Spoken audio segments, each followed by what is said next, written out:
go. Hello, everybody. Welcome back to another episode of the Twins Talk It Up podcast.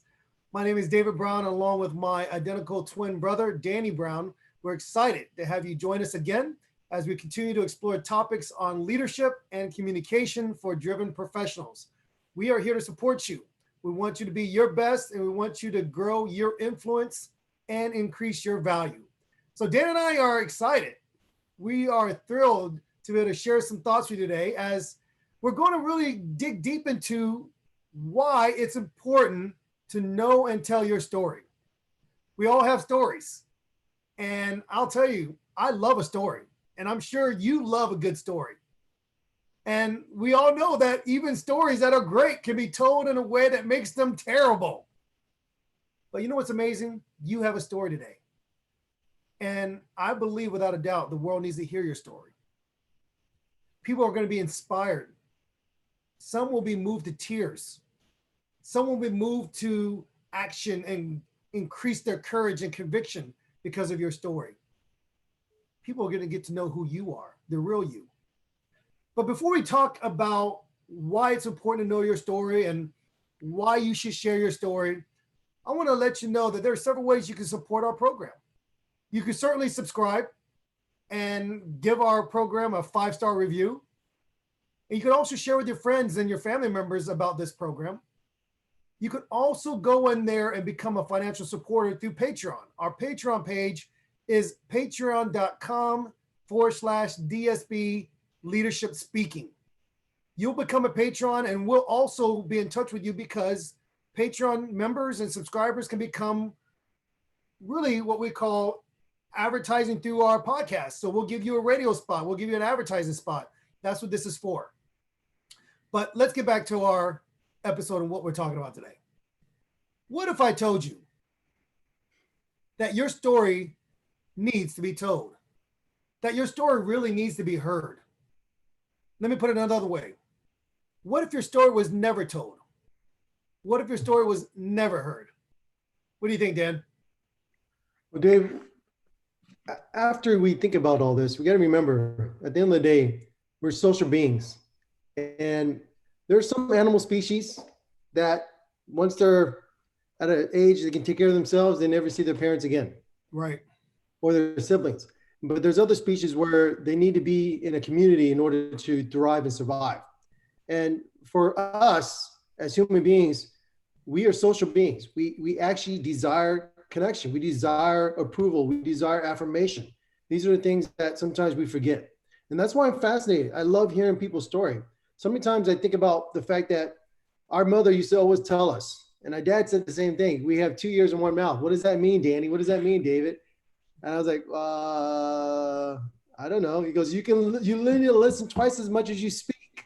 Right. So even at a young age, our parents were teaching us how to listen more. And now that I get older, I realize history is very, very powerful. And every single person has a unique story that honestly we can learn something about and learn something from. And our story, we grew up identical twins. Of course, we grew up the exact same way, introduced to the exact same foods, the exact same sport, the exact same environment. And somewhere, somehow along the way, our experiences, our exposure, our responses have evolved differently. Yeah. Yet we're still the same. Even though the last 20 plus years we lived in different parts of the country, we still have the same thought process at times, the same mentality at times, the same competitive spirit at times. And that's what makes it so unique. So the audience today, what we're trying to help you understand is that if you can help find your story, it will help you speak with authenticity. That's very important. You have to own your story. This is going to allow you to be perceived as credible and as real. Because at the end of the day, people care about you sometimes more than the topic. And if they know that you're real, they know that it's really just you that they're getting, they're more likely going to pay attention. Dave? Yeah, and that's so true, Dan. And I can't tell you, even over the last couple of weeks, sitting down and interviewing people for my Facebook public speaking group, talking to different people as potential guests for our podcast, you know, stories are amazing. And when you really get to know people and hear their stories, it moves you. I will ask this though. How can you share your story when there's so much pain? Mm. Don't you love hearing Dan's stories about people that have overcome pain and hardship? How they've turned those tragedies into incredible victories? How were they able to break through? How were they able to defy the odds? How were they able to be the Davids to take down and the Goliaths in their lives? It's not just the romantic stories that we all love, because I do like romantic comedies, but it's the stories about resilience, the stories about finding strength, the stories of forgiveness, stories of hope. This is why you can't throw out a great novel. This is why you can't become disinterested in some seemingly quote unquote boring story. Because it's sometimes those stories, those novels, you forget that the challenges, the heartbreaks, it's what the main character, the hero, what they have to overcome is what makes it so inspiring. Don't gloss over the difficulties of your life. Don't look at your life as if there's nothing you can offer. It's those challenges, it's those setbacks, it's those disappointments and heartaches. That's what sets up the incredible victory. Someone once told me, why would you throw away a good novel after chapters 3, 4, and 5 when they're all about heartache and pain? It's those chapters 3, 4, and 5 that makes that person the hero that you start to see in chapters 8, 9, 10. We do not want you to feel like your story is not important, because what you're going through might resonate with somebody else and inspire them. This is why you've got to let your story be known. And as my brother Dan talked about, it's got to be authentic and true to yourself. Yeah, that's pretty powerful, Dave. I think about my wife and her family. Actually, when they were leaving their war-torn country, coming to America, just hearing that story about, her grandfather was a doctor, had his own practice, had land taken away. Didn't matter. Didn't matter who you were, what you were. If you didn't believe in the system, you were sent to a re-education camp. And so her family wrote this book, actually told from her grandfather's perspective before he passed away. I was blown away. I mean, it's not a movie or anything like that, but it's this autobiography. And they talked about having the practice, what it was like growing up. And so when I look at my mother-in-law and look at her siblings, and I look at the way they embrace living in America, and I look at all the things that are taking place, I can understand why this was important to them. And so when this book was being written, they were telling their portion of the story verbally. And even before laptops were created, right? Before there were technologies such as there is today, there were people who would read or the scrolls, the scribe, and you would have to memorize everything. Yeah. Or maybe an elderly person was writing down his or her history. And so someone else had to write it down. We didn't have the big pens or pencils, or, they had to dip it in ink and let it dry. So there was a lot that we shouldn't take for granted in our generation today, period. We just shouldn't. So there's a lot of elements of a great story. Let's not get lost, right? There's a lot of elements of a great story.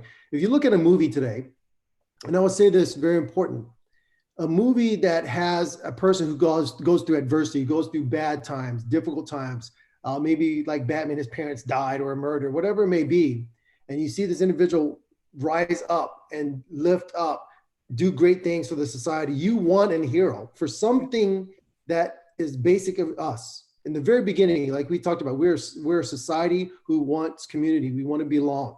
So we watch movies. We want to see that hero rise. We want to know, is there a villain? The villain could be a physical person. It could be society. It could be whatever it may be. But what is that story? And if they don't have those key elements, they don't have those key elements, we will walk away. We will hate it. We won't like it. So it's the same thing we need to think about when it comes to public speaking. It's the exact same thing when it comes to sitting down with friends, and you're being the main presenter with everybody around the room, you better have a framework. Otherwise, people are not going to pay attention. I mean, that's what I think about when it comes to sharing your story as well. Dave? Yeah. And Dan, I agree with that. I think it's so important to realize that every story has all those elements, the conflict, the struggle, the hero, the villain. What's the main point of the story? Why would that story matter to me? And if you can internalize and personalize and make it about what you went through, how you overcame, that's going to inspire the masses. I think what's interesting, Dan, you talked about oral tradition and passing things down from generation to generation, and thinking about what your wife's family had to go through just to even come here, replant, start over, and in a sense, change everything from behind. I've heard stories of families being displaced because of war, because of economic challenges, and maybe in their country, they were doctors, lawyers, and they come here and they have to start off as kitchen help, or they have to start off working in landscaping. And it's challenging, but they rebuild, they remake it. And that's what makes it inspiring. I think about even our lives, Dan. Think about it from the standpoint of this. We grew up in a biracial home, mixed culture, mixed background. And there were times we didn't feel like we fit in. And we weren't Korean enough. We weren't African-American enough. We weren't American enough. We weren't whatever. And people say, well, who are you? What are you? And it used to bug me. But we had to learn to develop our own sense of confidence and awareness. And we learned to develop our story. And this is why our keynote and what we talk about teaching and training on understanding our identity, you've got to come to grips with that, because until you do, until you become the hero of your own story, you won't tell it with a passion. You won't tell it with a conviction. You won't tell it in a way that will help others to understand who you are as a person, who you are as a being. And I'll tell you this, Dan, the saddest thing to me as a public speaking coach, as a communications trainer, is when I come across people who don't even know how to tell their own story. And this is why we got to do this. I think that's why it's important, because we wanted our family to understand who we were. We wanted to understand who we were. And until we came to grips with it, until we owned it, until we were able to really have a passion behind it, we couldn't get it out there in the right way. I agree, Dave. I think you brought it up. I don't know what the reason is, but all throughout our lives, people kept asking us, "What are you?" You brought it up. I mean, even recently, there's a friend of mine who I've known. We started to become friends just recently, and I don't know why it never occurred to me, but in his mind, he thought I was Filipino, and for years he thought I was Filipino for years. But we get together, we almost always talk about business, because we're both technology background. We talk about cloud storage. We talk about the storage on the back end and processors, and how to migrate people from an on-prem solution to a cloud solution. So we talk about this stuff all the time. Yeah. And then one day I told him what I was working on, and he said, "You're black?" I was like, yeah, I'm happy, because, dude, all this time, I thought you were Filipino.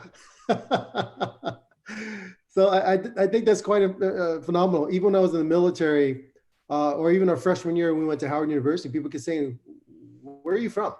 Who are you?" And I always found that in my younger days, I did not like the fact that I was different from everybody. And we won't get into it today, but it was very difficult growing up, not being accepted by society. And I think that what really helped us was the fact that we were identical twins, so we had each other. I will state that the main reason why I did go to Howard University was because I wanted to be around my twin brother, David. So there is an aspect of that story that we can tell later, but we want to get back to how telling the story, just verbally telling the story, became therapeutic. Yes. And I think sometimes people, they have a lot bottled up inside, or they have a lot going on in their mind or their heart, but they don't talk to anyone about it. It's not always about speaking to find answers, but sometimes when you speak, others can relate to you, or others can find strength in you and tell you that your message brought them hope. Yes. And so in essence, it gives you hope. That's why it's very important to tell your story. It's very important that when you tell your story and you're being open, it brings you a sense of healing. Yes, it does. believe it or not. So, in essence, I do believe that telling your story does bring healing. When I sit down and I ask my mother, tell me what it was like when you were a kid. She just looks at me like, what are you talking about? Why are you asking this? Well, I know that sometimes you stated how you feel as an adult now Yeah. and what was like moving and coming to America. So I want to hear about it. What was it like? And realizing that her sharing the story really brought a lot of joy to her that I wanted to understand. Now, there's a TEDx talk given by Brene Brown, no relation to us. However, Would be nice. it could be us, right? One day. But Brene Brown talked about the power of vulnerability, Yeah. and how this was the doorway to intimacy. So if you get an opportunity, please go listen to the TEDx talks. I love TEDx talks. We've had several friends that actually done TEDx talks. They were minorities and they spoke more on the diversity and inclusion aspects, the D&I aspects. However, Brene said there's something special. There's just something very special and free Yeah. in being vulnerable about your imperfections. Nothing will get the audience more engaged to you than to show a little vulnerability. Mm. Now, that doesn't mean you put yourself down. True. I'm not asking you to go up there and be a klutz and so that people can laugh at you. We're talking about getting the audience to draw into you because now they see the real you. Mm-hmm. That's really what it's about. When you tell your story and you tell your story from a sense of vulnerability, nobody wants to hear how you're a multimillionaire and you just had this great idea and everyone gave you thousands and thousands of dollars and made it happen. But they want to know, hey, look, your parents didn't have much money, so they gave you the garage. Start your practice. How many billion-dollar companies can we think of today that started in a garage? Amazing, right? Think about Hewlett Packard, HP. Did anyone ever ask why it became HP and not PH? It's called a flip of a coin. Oh my gosh. So there's a lot of stories that actually started that way. Yeah. When I think about my background, our background, Dave, and how we grew up. Our father was in the military. We traveled all over the world. And that's one of the blessings I will say I love more than anything else. Not just growing up mixed, but living all over the world. I remember when we lived in Germany. I was scared. I was like, oh my gosh, this is the same country. These people were putting people to death, put them in the gas chamber, and go to the country. They just loved you. Yeah. They're so friendly, the nicest people in the world. They put that stuff behind them. And if you want to talk about it, they'll talk about it. They have no issues bringing it up and talking about it. They're not trying to bury history. Yeah. Unlike certain parts and aspects of our own country here. But they were just the friendly people. I loved living in Germany for 3 years. It was amazing. I had the best friends. We played soccer. We would go out and hang out with people that in our neighborhoods. It was just probably one of the best countries we've ever lived in. Yeah. And I had preconceived notions before I even moved here. I agree, Dan. I tell you, I love Germany. Love the food, love the people. So welcoming, so inviting. And as you said earlier, Dan, it wasn't this sense of they're going to look at us like we're Americans and what's wrong with you people? Why are you really here? But we loved it. It's really one of the most beautiful countries I've ever been to. And I'll tell you, when it comes to Europe, it's probably an area I would love to go visit over and over again, just because of the experiences we had there, the people that invited us. We're not going to talk about Oktoberfest and all that kind of area, but it was just great. I loved it. And I think what really inspires me, Dan, is when I meet other families from that type of background. I've met other people from different Facebook groups, different people online, people I've met through our community and church that have a similar background that we do. You know, they grew up overseas. They were born to mixed families, or maybe they were separated at birth and then they found each other years later. These are such inspiring stories. I can't tell you how I love listening to stories. And I'll talk about this in a moment, because I think it's so important that our listeners understand that they've got to get their story out there. Think about it. There was literally for years, centuries, Dan, no, like you mentioned earlier, no press. There wasn't a Gutenberg press. There was no way of keeping records other than oral tradition. And we got to be willing to get it out there and share it. Our children need to hear our stories. Okay. They don't need to hear that we've been the greatest thing since sliced bread. They need to hear the true us, because they see the true us. That's why it's important. You know what's interesting? We're talking about stories. I'm gonna throw this out, Dan, if you don't mind. Our listeners may hear me from time to time say brownie. It's not because I love the dessert brownies, although they're pretty good. It's really a part of our story. When Dan and I were in high school and people didn't quite know who was who, and Dan was humble enough to say that Dave spoke at least more than he did, but I'm a talkative person, so is Dan.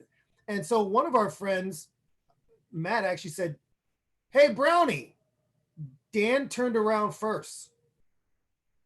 It was like, "Okay, which way you turned around?" Dan said, "Dan." Everybody, Dan's name is Brownie. When you say Brownie, that's Danny. And so it just became a way for people to identify us, and it stuck. It stuck on you. So if our listeners hear me from time to time say Dan or Brownie, they'll know exactly who I'm talking about. And that's part of our story. So, Dan, let me ask this. We're going to talk about this for a moment, but how does somebody begin to even grasp their own story? I think that's good question, Dave. I think in order to grasp your own story, we need to do a lot of self-reflection. Mm-hmm. And self-reflection is very good. We need to ask. We need to look. We need to think to understand ourselves. Yeah. Meditation has been one of the things that my wife has really been pushing me to do more of. This sense of just being in silence. And at times I'm sitting down thinking to myself, and then I'm trying not to think because I'm meditating. And when I'm not thinking and I come out of my meditation, I feel like I've had a chance to understand a little bit more about who I am. One of the things I would tell you when we look at memorial moments, right? Recently, there was 9/11 that took place. And we celebrated here. A lot of people around here and reflect about what happened during that time. There's other historical events in our lives, accidents, deaths of loved ones, birth of our children. I remember with my two daughters, I cried when they were born. So all these things are a specific event that happened to you. So the very first thing we need to do is we need to reflect. Yeah. And we need to think about what are the elements of a great story. We talked a little bit about it. We didn't go too in depth into it, but we spoke a little bit about how movies are made. How do you draw the audience in? What do you get them to want to do? What is the end goal of what you want them to do? How do you get them to follow a character? How do you make that character a hero? How do you make that individual overcome things? What's the hook? What is that one thing or two that's going to get the audience to be like, that's it? What's the conflict? How did you break through? There's so many powerful motivational speakers. When they speak, you hear their stories. It blows me away. One of our favorite speakers, E.T., right? You hear a story, dropped out of high school, was living in abandoned buildings. Abandoned buildings. This guy is a powerful motivational speaker, yes. And he has his PhD now, a doctorate degree from a guy living in abandoned buildings. Yeah. That's phenomenal. So we won't get into the whole aspect of the elements of all the great stories, but always look at yourself. Look at a book, look at a movie, find out what the theme is, find out what the elements of that story is, and then look at how they got you. Look at how they brought you in. Look at how you were drawn to the character, through their vulnerability, through their hardships and things like that. And then look at your own self, reflect on your own self, what history that you go through, what events happened in your life, what are you doing every day in order to grow? Yeah. And those are the aspects you can craft when you go and speak to where people are going to be drawn in. Dave, I mean, what do you think, Dave? What do you think about the fact that even in your own workshops, when you work with people, how do you get individuals you work with to be vulnerable, to work with you so that in your workshop, in your courses that you're teaching them, the importance of being vulnerable, the importance of saying it in a sentence, how do you get them to drop their guard so that they can become better speakers? Dan, that's a great question. I'll tell you this. I've learned over the years that I first have to become vulnerable. And when I'm vulnerable, they have an easier time opening up to me. And I also think it takes practice. It takes practice doing that. Excuse me for a second. we're gonna cut that part out. But the thing I learned is that if you're open and honest with who you are, where you've been, and how you've messed up, it really helps them to open up as well. And I can't tell you how many times I've been inspired by listening to other people share their story. Dan, think about this. We all know where we were at when 9/11 happened.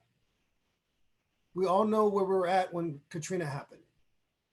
There are moments, and you mentioned this, in our lives where we can vividly pinpoint what we were doing, where we were at, what we were thinking, the conversations we were having. And some of the most incredible stories come from nowhere, seemingly. But tragedy, great moments like births of your children, your wedding day, these things bring up incredible stories. And that's the hook you were talking about, Dan. But here's the thing that I've learned about reflecting what you want to see in your students, reflecting on what you want to understand, how to draw out of them. I had to learn, as you mentioned earlier, to be a better listener. There was a retirement community where my family and I would serve every month. And what's interesting is in one of these retirement communities, we would go by, my daughter would paint the nails of some of the elderly residents there. My son would play games like checkers or chess. And I would go and deliver sometimes a message of hope or a message from the Bible. And then I would go and listen to the different residents. And it was really a great joy of mine because I wanted to be able to know their story. And the sad part about this, Dan, is how many of them never get to tell their story. And there was this one particular lady, an older lady, beautiful lady. And every time I would go there every month, she would grab me and say, "Hey, Pastor, I want to tell you my story or tell you something." And she would tell me the same story as it was the first time, as if it was the first time I ever heard it. And in her mind, because she had some struggles with her mental health, she forgot she had told me that story. And so she told the same story over and over again, and she told it with the same passion. There are times she lit up, her eyes lit up, Dan, and there are times she had this big smile about how she met her husband and the names of her children. It was amazing. And I had to learn to become a great listener. And when I became a better listener, I learned to become a better storyteller myself. Because there are people out there, Dan, that need to hear our stories. Yes, there are people out there that are gifted. They can tell a story. That's their strength. That's their gift set. But it's not just about them. It's about your story. And I remember having a conversation. We talked about this one leader. He said he made it his goal to not make him the hero, himself the hero. Thought that was interesting. When you lead an organization, he's like, "I'm always the hero. I'm the leader." He said, "I want my people to be the heroes." And when they see that they're the hero and they find themselves in the greater story, find their own story, but then find themselves in the greater story of the company, then the company grows even more. And that's what I love, because there are people out there that don't know their story. They don't know where they fit in. And if they can grasp that, it makes the overall story an incredible pleasure. You know, I appreciate you sharing that, Dave. And I want to make sure the audience understands today. Everyone, not some, everyone has a story. So what's yours? Maybe the next time you tell your story, you will actually impact or change someone's life. You just never know. Everyone has a story. I'm so excited that Dave was able to line up not one, but two different sets of twins that we will be interviewing. So you'll not only get a chance to listen to us, but you get a chance to listen to other sets of twins as well, which I find awesome. And one set of twins are entrepreneurs. Yeah. Just like we are. Both of my brother and I decided during all odds, during COVID, that we needed to expand our businesses, that we needed to go after our businesses and not take security and going back to a huge corporate job. Nothing wrong with that. But people would tell you, "Hey, that's the worst time to do your business. That's the worst time to launch." I think that's going to help us have a great story. So remember, your story is very important. We want you to share your story. At DSP Leadership Group, we will help you craft and tell your story. What are you working on? Could storytelling support your platform, support your message?